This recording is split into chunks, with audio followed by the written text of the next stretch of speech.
James Lacey here from Sweet Science of Fighting, back with another boxing strength and conditioning breakdown. I'm going to butcher this name so bad. I pretty much butcher everyone's names on the podcast too, so I'm sorry about that. But Artur Beterbiev, essentially a strength conditioning routine. Now, this is a long ass video, so I'm not going to do the whole damn thing. I'm going to skip through and find bits and pieces. I haven't actually gone through this one, but I'm going to comment on a few things as they come up. Again, nothing against fighters, coaches, anything like that. Just my personal opinions, based on experiences, preferences, all that kind of stuff. So.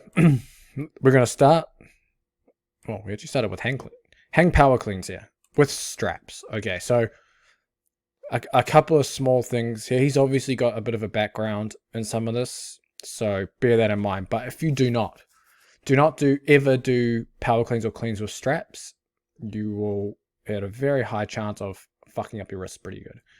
That's why Olympic weightlifters you'll very rarely see any Olympic weightlifters doing cleans with straps, because you can't lose the bar if you miss it, and then it just takes your whole arm with you. So bear that in mind. Don't do it with straps. He's obviously just doing repeated stuff here.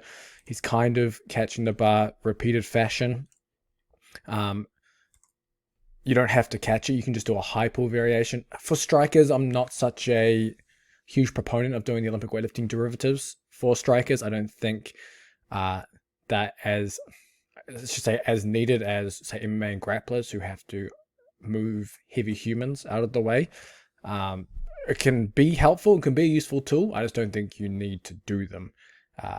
So, whether you do them or not is kind of up to you. But I'd stick with other derivatives like high pulls and things like that that can take the wrist and elbow out of it.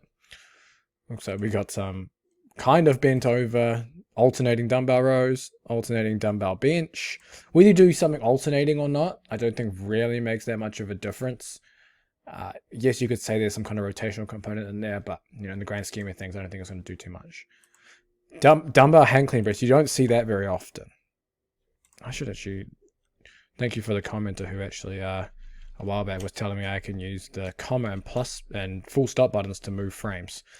So I'm going to do that now and just go quickly back to this. So the hang dumbbell power clean and press. So if you struggle to use barbells for whatever reason, because obviously a lot of combatants tend to have shoulder problems, a lot of back problem stuff, dumbbells are underused for these exercises. You can use dumbbells for these Olympic weightlifting derivatives, and they're damn good for it too. So he's doing like a power jerk with it as well. So you can do the one arm, two arm, you can do like one arm dumbbell snatches. There's a lot of stuff you can do with dumbbells here that can spare your shoulders or whatever it is. So give that a try if that is something that bothers you doing things with the bar. Yeah, that's a solid exercise, that one. Definitely give that one a go if you haven't. Those are some solid deadlifts. I mean, coming from these Soviet countries, you get a pretty rich history in a lot of these Olympic strength sports as well. So it looks like he's been trained in how to actually lift. Oh, those are some high rep ones too. And that looks brutal. Same thing, bench press here. Bench press to a little board, or in this case, a little foam block. So why would he be benching to this little board? Essentially, it reduces the range of motion. So if you have shoulder problems, or you're a boxer that uses their shoulders a lot, potentially reducing the range of motion doing exercises like this can be beneficial, just to kind of spare them for technical training. And then adding the block helps. So you see how his grip isn't that wide. It's almost like a medium close grip. That's typically how I always get athletes to bench. You don't need to go wide like a powerlifter. It serves no purpose. The wide grip in powerlifting is to shorten the range of motion to lift more weight, but you're just putting yourself at risk for pec tears, shoulder injuries, etc. So this grip is perfect. It's got a pretty damn strong bench. And you don't always see boxers bench a lot. There's some interesting research showing that bench press strength, or bench press velocity, so the speed that you bench press at certain loads, may correlate well with how hard you punch with the right hand, so like a right cross. Whether getting a bigger bench press means a harder punch is up for debate, but interesting nonetheless.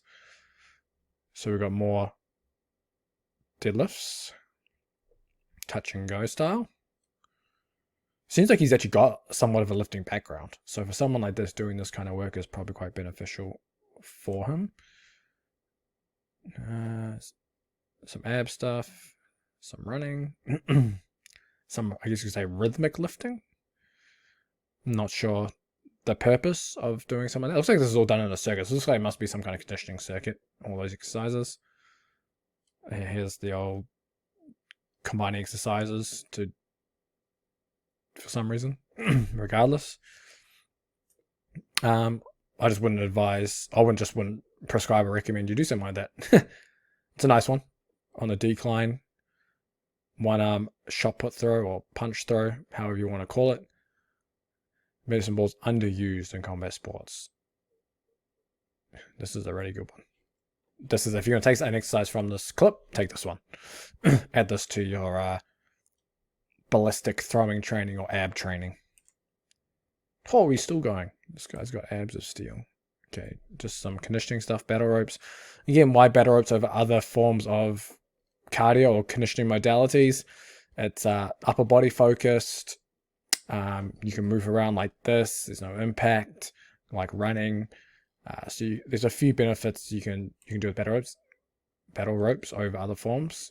So definitely a useful tool. Again, everything is a tool. Everything typically has its place in a training routine. There's not much that is, as you can say, quote unquote, bad. I wouldn't say bad, but damn, that's strong grip. I think that's a technique bar. Is it a 10 kilo technique bar? Or is that a woman's bar 15 kilo? But yeah, that's pretty damn strong grip. Sledgehammer stuff, more grip. Yeah. Sledgehammer is actually, this is a solid exercise too. Just don't do what Yoel Romero did in the clip I broke down when he's trying to swing two and almost smashed his shin off. So obviously always be careful. More hand and wrist conditioning. Again, don't just jump into something like that. Some cable internal rotations, just isolating the rotator cuff stuff. Whether that actually helps at all, yeah, up for debate again, but it's something you can do to warm up. It's no harm, no foul. It's like a incline Cuban press almost, just for general shoulder health. It's almost like a seated dumbbell clean too, that one. And we've got some upper back rows. So he's rowing to his chest here. So rowing to your chest, you're going to target the middle and upper back. Versus if you row to your belly button, you're going to target more of that lat. And then we've got some internal external rotation here with the dumbbells. This is like they call these, usually typically do this with a band. It's called band no money. Like I have no money. So you're just going to doing this. Again, another one for for general shoulder health. So we got some specific stuff. Medicine ball, bobbing. Damn, that was brutal. Again, looks like for hand health. So a lot of stuff, a lot of hand health stuff here, which is quite good to see. So you can see how much he actually does for his hands and wrists. Again, as a boxer, probably a good idea. Okay, just more general abs, nothing to really write home about. More shoulder stuff. He does a lot of good shoulder stuff too. Damn, that is a strong bench. So it's like he's gone wider on this one. This is 140 or 140 kilos or 315, or 143 to be exact if you want to go pounds, but it's probably 140 in kilos. So like 310 pounds, something like that. That is a wide bench though. So this is typically, I would not advise to bench this wide typically. How he did it in the previous clip when it was a little closer grip. That's how I'd say it. But it looks like he does all his benches with the pad to shorten the range of motion. So that's definitely something to think about if you are boxing or just doing a lot of combat sports, just to reduce the stress on the shoulders. And then if you want to get that deeper range of motion, you can do things like hands elevated push-ups. You can even do chest flies and things like that to get that deeper range, but you're not going to get the added stress on the shoulders through heavy benching. Some more rhythmic movement. That's a solid one too. Some medicine ball throws in that position. Squats to pins. Again, shortening the range of motion again. Again, we don't know, are these clips from him being in fight camp? Are they out of fight camp? So, context matters in these situations with why someone's doing what exercise. Typically, I don't like the bouncing off the pins. I mean, other than ruining the bars and stuff. But typically when you go into pins, I think the idea of the pin here for them is just to shorten the range of motion. They don't care how the squat's done. Whereas I'd rather go to, say, a box or something like that if that is the case, or just do a straight quarter squat. When you involve these safety pins, I think it's better to lower it to the pins and try and make the least amount of sound possible when you get to them, and then explode up. And that way you're the goal typically is to do it from a static start, so you're reducing the involvement of the elastic energy built up from that eccentric. But again, depends on your goal. I typically don't like to bounce off the pins. So yeah, you run into that problem too, right? One end hits first, and then it goes all shaky, and yeah. Okay, we've got more ab stuff here. We've seen that one. Bulgarian split squats. Yep, solid lower body exercise. More sledgehammer. What else we got going on? So this was like 70 kilos. I'm assuming this might be more of those hang power cleans. Actually, no, this is 110. Yeah. Damn, he's an explosive dude. 110 for multiple hang power cleans. Now it's getting a little starfishy. But still, pretty good. What else we got on here? Split hang power clean. So if you haven't seen the different styles, so typically you'll do a hang power clean with your feet out to the side. The split variations are an old school Olympic weightlifting movement that they used to do back in the day. To receive the bar, they'll get into a split position.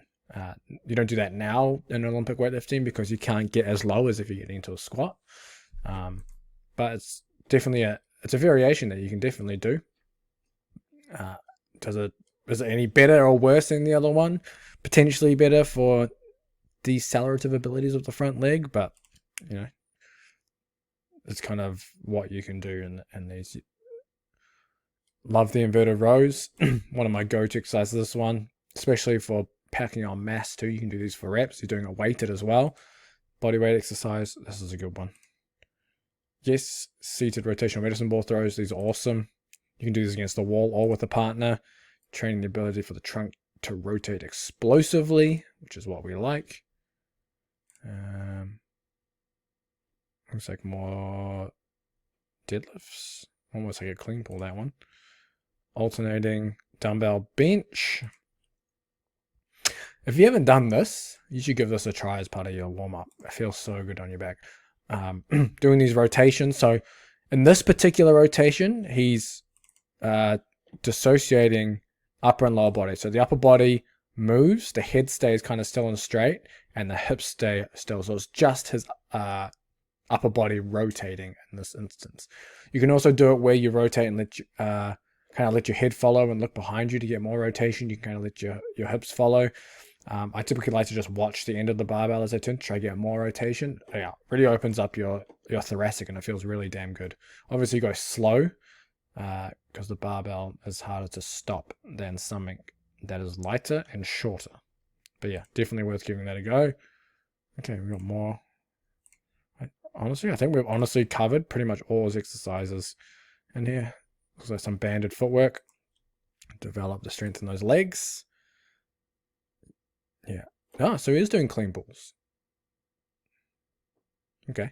So the clean pull differs to a deadlift in a few ways, and I typically like to lean towards doing things like Olympic weightlifting derivatives over traditional deadlifts. And the clean pull is different in the setup, where a deadlift setup, yes, you're still going to push through your full foot and push through your legs, but you're loading your glutes and hamstrings more. You're a little more behind the bar with your shoulders, because once you get to your knees, you're going to thrust those hips forward and try to stand up straight as quickly as possible. With the clean pull, it's the opposite. The clean pull, you're going to be over the bar with the shoulders. It's going to be a little more quad off the floor. And then once you get to your knees, you're not going to quickly try and thrust your hips forward. You're going to try to stay over the bar as long as possible before you get vertical and straight and propel the bar vertically onto your toes with the big shrug of your shoulders. I think this serves a better purpose for sport just because there's a little more speed involved. And you're getting that extension of the hips, knees, and ankles as you get into that clean pull position. So typically you wouldn't stop there. Maybe he's doing a pause variation where he's pausing in the hang position from the floor, which is a legitimate variation you can do, and it has that little isometric in the middle to develop lower back strength. So yeah, that's definitely something to think about as well. I typically like to use the clean pull over the deadlift in those instances, and using lighter loads typically than deadlifting, so it's a little safer on the back too. Here's doing some RDLs, which makes this the last exercise. So RDLs, again, bigger stretch on the hammies and glutes, solid exercise to do. You typically want to try to keep that arch or that flat back all the way. You're going to push the hips back as far as possible. And that's going to give you that extreme stretch in the hamstrings. You'll be very, very sore with those extreme stretches. So don't do too much volume on this. You can go lower reps on this one too. So this is another deadlift variation you can use instead to develop the hips. But I think that's halfway through the video, or close to it anyway. And we're into there. A lot of the stuff seems to be similar or the same. So again, if you like this video, let me know in the comments if there's anything you want me to break down, any fighter you want me to break down. Put their names down in the comments and I'll do that. Make sure you check the Sweet Science of Fighting Underground too. It's in the description. It's the very first link. Has all the training programs in there. So I'll see you in the next video.